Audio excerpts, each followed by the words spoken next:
Student welcome back to my channel Aakash lecture. Student अगर आप हिंदी का पेपर देने गए और हिंदी के पेपर में अगर आप लोगों को निबंध लिखने के लिए दे दे तो निबंध आप कैसे लिखोगे मेरे प्यार बच्चों। निबंध की अगर हम बात करें तो निबंध में सबसे कम नंबर आता है, लेकिन सबसे ज्यादा नंबर का निबंध ही पूछा जाता है।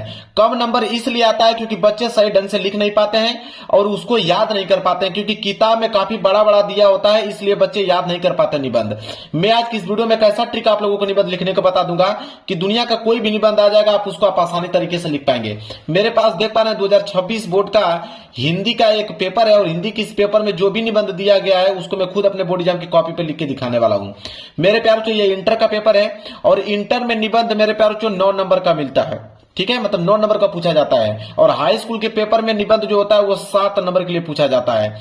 तो 9 नंबर और 7 नंबर दोनों में क्लियर कराने वाला हूं, क्योंकि निबंध तो दोनों में ही सेम होते हैं, ठीक है, लिखने का प्रक्रिया भी दोनों में सेम ही होता है। तो आप टेंशन नहीं लीजिए, मैं आज की इस वीडियो को कंफर्म कर दूंगा आप लोगों को निबंध कैसे लिखा जाता है और आसान तरीके से आप निबंध को लिख कर आओगे। देखिए मेरे प्यार जो सबसे पहला जो काम करना है, अगर इसमें हम बात करें तो प्रश्न संख्या 14 जो निबंध पूछा है, कह रहा है कि निम्नलिखित विषयों में से किसी एक विषय पर अपनी भाषा शैली पर निबंध लिखिए। देखिए 9 नंबर का निबंध पूछा गया है और 9 में 9 नंबर बिल्कुल आप लोगों का आज क्लियर करा दूंगा मेरे प्यार बच्चों। और हाई स्कूल वाले बच्चे 7 में 7 नंबर क्लियर कर पाएंगे। देखिए यहाँ पे हमारे पास 5 निबंध दिया हुआ है और 5 निबंधों में से किसी एक विषय पर निबंध लिखना है, ठीक है। मैं आप लोगों को पर्यावरण प्रदूषण के निराकरण के उपाय पे बता देता हूं, मतलब पर्यावरण प्रदूषण का समस्या तथा समाधान पे बता देता हूं। ये एक ऐसा निबंध है मेरे प्यार बच्चों कि जो कि हर साल आता है, यह फिक्स टॉपिक होता है निबंध में, यह जरूर से जरूर देगा ही देगा। तो मैं आज की इस वीडियो में बता देता हूं आप लोगों को कि पर्यावरण प्रदूषण के निराकरण के उपाय पर अगर निबंध पूछे या पर्यावरण प्रदूषण के समस्या तथा समाधान पे पूछे तो आप कैसे निबंध लिखोगे, या तो किसी पे भी पूछे तो आप निबंध कैसे लिखोगे। देखिए निबंध लिखने का सबसे बेहतरीन तरीका है कि सबसे पहले प्रश्न उत्तर 14 जो दिया है पहले उसको आप डालिए। देखिए यहाँ पे मेन चीज होती है हेडिंग इसकी, कि हेडिंग आप कितना अच्छे तरीके से डालते हैं। तो देखिए प्रश्न उत्तर 14 है तो आप यहां पे डालोगे कि प्रश्न उत्तर संख्या 14 मैं खुद लिख के दिखाने वाला हूं, आप बस बने रहिए वीडियो में। प्रश्न उत्तर संख्या 14, यह प्रश्न उत्तर संख्या 14 हो गया। अब स्केल की सहायता से इसके नीचे अंडरलाइन करना है, स्केल लेकर जाना है आप लोगों को और इसके नीचे अंडरलाइनिंग कर देना है प्रश्न उत्तर संख्या 14। अब प्रश्न उत्तर संख्या 14 हो गया। अब इस प्रश्न उत्तर संख्या 14 में कौन सा आप निबंध कर रहे हैं, आपके पास तो 5 निबंध है, तो आप दूसरा वाला कर रहे हैं तो आप दूसरा वाला यहां पे लिखेंगे, ठीक है। दूसरा वाला क्या पूछा था कि पर्यावरण प्रदूषण के निराकरण के उपाय, तो हम लोग इसको हेडिंग बनाएंगे पर्यावरण प्रदूषण के, या तो आप इसको यह वाला निबंध भी कह सकते हो कि पर्यावरण प्रदूषण की समस्या तथा समाधान, या तो जो लिखा है वही सेम टू सेम लिख दीजिए, पर्यावरण प्रदूषण के निराकरण के उपाय, निराकरण के उपाय, ताकि एग्जामिनर को मालूम चल पाए कि आपने कौन सा निबंध किया हुआ है। यह हो गया पर्यावरण प्रदूषण के निराकरण के उपाय। अब क्या करना है मेरे प्यारे बच्चों, स्केल की सहायता से इसके नीचे भी अंडरलाइनिंग करना है ताकि दिखने में बेहद अच्छा लगे। तो चलिए स्केल की सहायता से इसके नीचे भी हम लोग क्या कर देते हैं, अंडरलाइनिंग कर देते हैं। तो देखिए यहां पे इस तरह आप लोगों को अंडरलाइनिंग कर देना है, क्लियर है। अब जो मैं आपको पॉइंट बता रहा हूं वो सबसे ज्यादा इंपॉर्टेंट है मेरे प्यारे बच्चों। जब आप प्रश्न उत्तर संख्या 14 आपने डाल दिया, दूसरा कर रहे हैं पर्यावरण प्रदूषण के निराकरण के उपाय। अब जो मेन वर्ड है उसको समझिए। सबसे पहला पॉइंट होता है रूपरेखा, सबसे जो मेन लाइन होता है वो होता है रूपरेखा, और एग्जामिनर इसी को देखकर प्रभावित हो जाता है। रूपरेखा मतलब क्या होता है, रूपरेखा का मतलब यह होता है मेरे प्यारे बच्चों कि इसमें कितनी हेडिंग आप लिखना चाहते हो, पूरा का पूरा एक जगह पर पूरा का पूरा हेडिंग आपको लिखना है। रूपरेखा मतलब यह होता है। तो रूपरेखा में हम लोग लिखेंगे कि कितना हम हेडिंग पर्यावरण प्रदूषण के निराकरण के उपाय पर लिख सकते हैं। तो सबसे पहले तो हमें बताना पड़ेगा कि पर्यावरण प्रदूषण है क्या। तो देखिए सबसे पहला जो पॉइंट होता है, निबंध लिखते समय एक बात को हमेशा ध्यान में रखिएगा आप लोग, हमेशा कोई भी निबंध लिख रहे हैं पहला हेडिंग प्रस्तावना होना ही चाहिए। किसी का भी निबंध लिख रहे हो तो पहला हेडिंग प्रस्तावना होना चाहिए। तो आप यहां पे डालेंगे प्रस्तावना, ये पहली हेडिंग आपकी प्रस्तावना होना ही चाहिए, चाहे किसी का भी निबंध आप लिख रहे हैं। तो प्रस्तावना हो गया। इसके बाद दूसरी हेडिंग हम लोग बनाएंगे कि भाई पर्यावरण प्रदूषण है, तो उसका हम बताएंगे ना कि पर्यावरण प्रदूषण है क्या। तो हम लोग लिखेंगे प्रदूषण का अर्थ। दूसरी हेडिंग हो जाएगी कि प्रदूषण का अर्थ, प्रदूषण का अर्थ, यह दूसरी हेडिंग है प्रदूषण का अर्थ। इसके बाद तीसरी हेडिंग जो हम लोग बनाएंगे, तीसरी हेडिंग जाएगी कि प्रदूषण के कितने प्रकार होते हैं। तीसरी हेडिंग हो जाएगी प्रदूषण के प्रकार, प्रदूषण के प्रकार। इसके बाद हम लोग चौथी जो हेडिंग डालेंगे, चौथी हेडिंग रहेगी हमारी कि इसका समस्या तथा समाधान क्या है, मतलब निराकरण के उपाय उसे कह सकते हैं, समस्या तथा समाधान। चौथी हेडिंग रहेगी हमारी कि समस्या तथा समाधान, समस्या तथा समाधान, ये हो जाएगी हमारी चौथी हेडिंग। इसके बाद हम डालेंगे पांचवी हेडिंग, लास्ट हेडिंग। और देखिए लास्ट हेडिंग हमेशा किसी भी निबंध लिख रहे हैं, लास्ट हेडिंग हमेशा उपसंहार रहता है, लास्ट हेडिंग हमेशा उपसंहार रहता है। और एग्जामिनर अगर हम बात करें, दो ही हेडिंग हमेशा चेक करता है, पहली प्रस्तावना और दूसरा उपसंहार। अगर यह दो हेडिंग आपने सही लिखा है तो नंबर पूरे के पूरे मिल जाएंगे। तो इस तरह रूपरेखा आप लोगों को बना लेना है। रूपरेखा लिखने के बाद मेरे प्यारे बच्चों अब एक एक हेडिंग करके हम लोग सारा का विवरण लिखेंगे। तो एक लाइन का गैप छोड़ के यहाँ पे हम डालेंगे पहली हेडिंग। पहली हेडिंग क्या था, प्रस्तावना। तो प्रस्तावना में हम लोग लिखेंगे।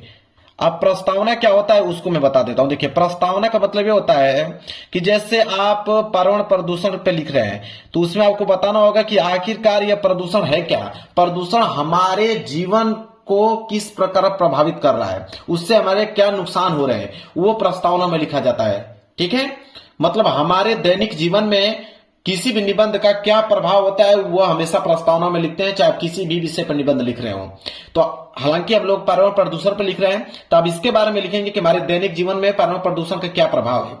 तो हम लोग लिखेंगे कि आजकल, लिखेंगे इस तरह कि आजकल, देखिए मैं खुद अपने से बनाकर लिख रहा हूं, किसी किताब में आप लोगों को ये मिलेगा नहीं। हम लोग लिखेंगे कि आजकल प्रदूषण की समस्या, आजकल प्रदूषण की समस्या, आजकल प्रदूषण की समस्या बहुत ज्यादा बढ़ रही है, बहुत ज्यादा, देखिए बहुत ज्यादा बढ़ रही है। आप जितना अपने तरीके से बनाकर लिखेंगे तो उतना ही एग्जामिनर प्रभावित होगा। एग्जामिनर को चाहिए क्या, एग्जामिनर को ये चाहिए कि आप इस निबंध के बारे में क्या जानते हैं और उनको क्या समझा रहे हैं। ये नहीं कि जो किताब में दिया सेम टू सेम वही लिखेंगे तो नंबर मिलेगा, ऐसा नहीं होता है। एग्जामिनर को ये चाहिए कि लड़के मुझे क्या समझाना चाहते हैं। ठीक है, तो आजकल प्रदूषण की समस्या बहुत ज्यादा बढ़ रही है, बढ़ रही है। इसके बाद यहां पे खड़ी पाई, फिर लिखेंगे इस समय हमारे, इस समय हमारे, इस समय हमारे, इस समय हमारे सामने सबसे बड़ी चुनौती, इस समय हमारे सामने सबसे बड़ी चुनौती, सबसे बड़ी चुनौती, देखिए मैं बनाकर लिख रहा हूं, ये नहीं कि मैं कहीं किताब में देख रहा हूं उस तरह लिख रहा हूं, मैं अपने दिमाग से बना रहा हूं। सबसे बड़ी चुनौती पर्यावरण को बचाने का है, इस तरह लिख सकते हैं। पर्यावरण को बचाने का है, बचाने का है, ऐसे मेरे प्यारे बच्चों लिखना है खड़ी भाई, बचाने का है। क्योंकि अब हम लिखेंगे कि जो पर्यावरण प्रदूषण है क्या करता है, लिखेंगे क्योंकि, इसलिए हम बचाना चाहेंगे क्योंकि ये क्या करता है, क्योंकि हवा, क्योंकि हवा, कामा लगाकर लिखेंगे पानी, हवा पानी, फिर कामा लगाएंगे जंगल, जंगल, फिर कामा लगाएंगे, फिर लिखेंगे मिट्टी, मिट्टी आदि, मिट्टी आदि सबको प्रदूषित, सबको प्रदूषित हो चुका है, आदि सब प्रदूषित हो चुका है, सब प्रदूषित हो चुका है, प्रदूषित हो चुका है,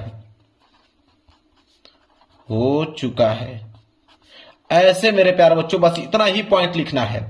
कुछ बच्चे के ज्यादा दिमाग में चलेगा कि नहीं ज्यादा लिखेंगे तो ज्यादा नंबर मिलेगा, ऐसा कुछ नहीं होता है। बस उसको आप समझा दीजिए कि आप बताना क्या चाहते हैं। तो आजकल प्रदूषण की समस्या बहुत ज्यादा बढ़ रही है। इस समय हमारे सामने सबसे बड़ी चुनौती पर्यावरण को बचाने का है, क्योंकि हवा, पानी, जंगल, मिट्टी आदि सब प्रदूषित हो चुका है। बस कितना बेहतरीन तरीके से लग रहा है और एग्जाम को समझ में भी आ जाएगा कि आप समझाना क्या चाहते हैं। इस तरह आप लोगों को निबंध लिखना है। एक लाइन का गैप छोड़कर आप दूसरी हेडिंग डालेंगे। क्या डालेंगे कि प्रदूषण का अर्थ क्या है। तो आप यहां डालेंगे हेडिंग कि प्रदूषण का अर्थ, प्रदूषण का अर्थ। ये हो जाएगी दूसरी हेडिंग। और स्केल की सहायता से आप लोग इसके नीचे भी आप क्या कर दीजिएगा, अंडरलाइनिंग कर दीजिएगा ताकि दिखने में अच्छा लगे कि प्रदूषण का क्या अर्थ है। अब इसमें लिखेंगे कि प्रदूषण के अर्थ में कि बढ़ती जनसंख्या, लिखेंगे कि बढ़ती जनसंख्या, बढ़ती जनसंख्या पर्यावरण के, बढ़ती जनसंख्या पर्यावरण के संतुलन, पर्यावरण के संतुलन को बिगाड़कर, को संतुलन को बिगाड़कर, संतुलन को बिगाड़कर दूषित कर देती है। ऐसे लिख देंगे, दूषित कर देती है, संतुलन को बिगाड़कर दूषित कर देती है। ऐसे मेरे प्यार चुप बनाकर लिखना है, दूषित कर देती है। फिर खड़ी पाई लगा देंगे।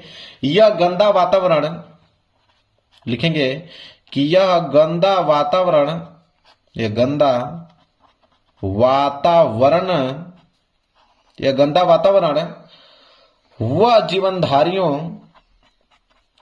वह जीवनधारियों, यह गंदा वातावरण वह जीवनधारियों के लिए, जीवनधारियों के लिए हानिकारक है, हानिकारक है, हानिकारक है। देखिए पूरा लाइव मैं आप लोगों को सामने लिख कर दिखा रहा हूं। यह नहीं कि मैं लिख कर लेकर आया हूं, मैं अपने दिमाग से खुद लिख रहा हूं ताकि आप समझ पाएं कि किस तरह आप लोगों को सोचना है, किस प्रकार आप लोगों को लिखना है।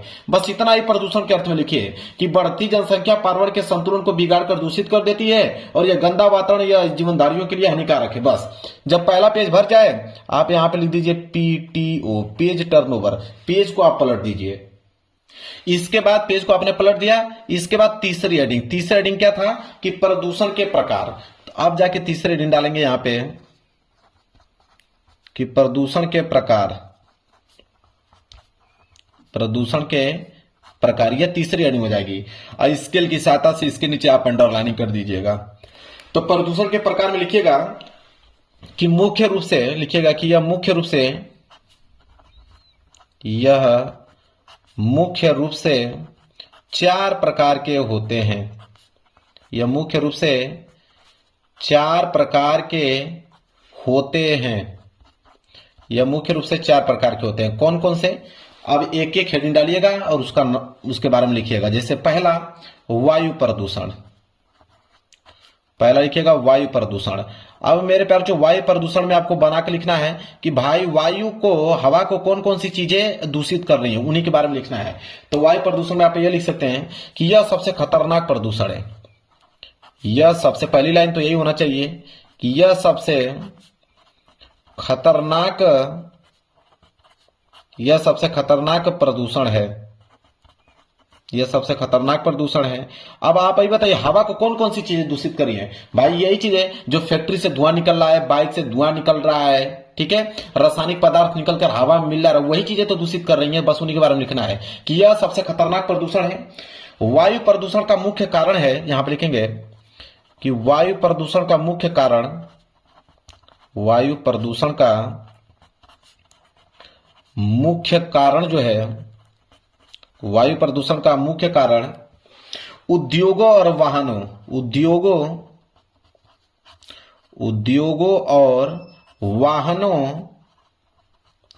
उद्योगों और वाहनों से निकलने वाला धुआं, वाहनों से निकलने वाला धुआं, निकलने वाला धुआं है, निकलने वाला धुआं है।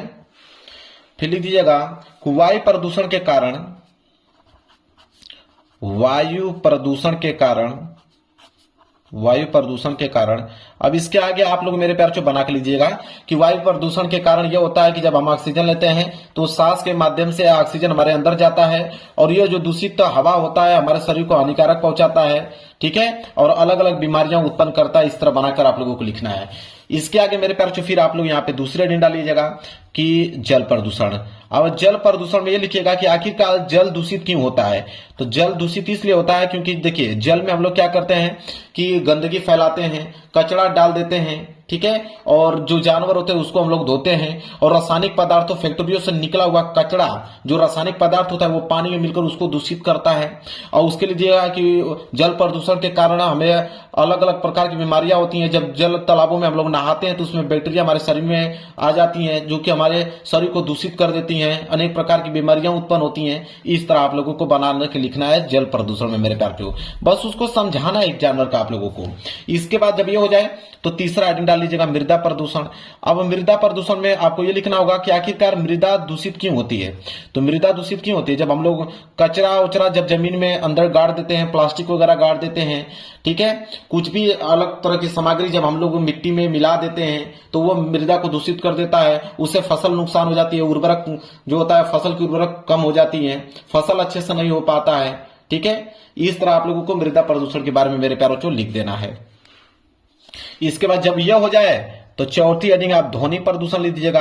अब आखिरकार ध्वनि प्रदूषण किससे होता था, आपको मालूम है कि वाहनों में जो स्पीकर लगा होता है, ठीक है, तो स्पीकर से होता है, जो डीजे बजता है उससे निकलने वाली तेज ध्वनि से होता है, वो आपको कानों को प्रभावित करता है। उसमें इतनी ज्यादा ध्वनि होती है कि वो कर्ण भेदक होता है, आपके कानों को नुकसान पहुंचाता है, ठीक है। कभी कभी बहरा हो जाता है आदमी उससे, जब ज्यादा डेसिबल का आवाज वो सुन लेता है। तो इस तरह अपनी भाषा में एग्जामिनर को समझाना है आप लोगों को, ना कि किताबी भाषा से, समझ रहे हैं। इसके बाद जब यह हो जाए, अब चौथी हेडिंग क्या था, प्रदूषण की समस्या, ठीक है, प्रदूषण की समस्या। एक एक लाइन का गैप छोड़कर ही आप लोगों को लिखना है प्रदूषण की समस्या। अब प्रदूषण की क्या समस्या मेरे प्यारे बच्चों, उसके बारे में आप लोगों को कुछ नहीं करना, कम से कम 3 से लेकर 4 लाइन तक हमने डिटेल में बता देना है।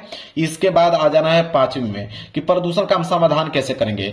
तो भाई प्रदूषण का समाधान कैसे होगा, तो जितना प्रकार का प्रदूषण था उतना प्रकार से हमें ध्यान देना पड़ेगा। जैसे मान लीजिए वायु प्रदूषण है तो वायु में हम लोग जो ये फैला रहे थे फैक्ट्रियों का, उद्योगों का धुआं, उनको बंद करना पड़ेगा। मिट्टी में उन कचराओं को नहीं डालना पड़ेगा, डस्टबिन में डालना पड़ेगा, समझ रहे हैं। और यहाँ पे स्पीकर उतना तेज से ना बजे, डीजे ना बजे, और साथ ही साथ वाहनों का जो स्पीकर होता है, वाहनों का जो साइलेंसर होता है उसमें कम ध्वनि उत्पन्न करें। इस तरह भाई उसमें क्या लिखेंगे, समाधान में लिखेंगे।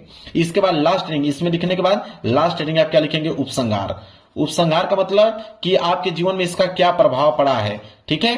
जब इसको आप बंद कर दोगे तो आपका जीवन कैसा रहेगा, ठीक है। प्रदूषण से आप जब ये सब बचाव कर लेंगे तो आपका जो जीवन है वो कैसे उत्पन्न होगा, इनके बारे में आप थोड़ा सा डिटेल में यहाँ पे उपसंहार में लिख देंगे। बस मेरे प्यारों चो हो गया आप लोगों का निबंध कंप्लीट। यही होता है, मैं नहीं कर रहा हूं कि किताब से आपको याद करना है, आप अपने भाषा में एग्जामिनर को किस प्रकार समझा रहे हैं ये मायने रखता है।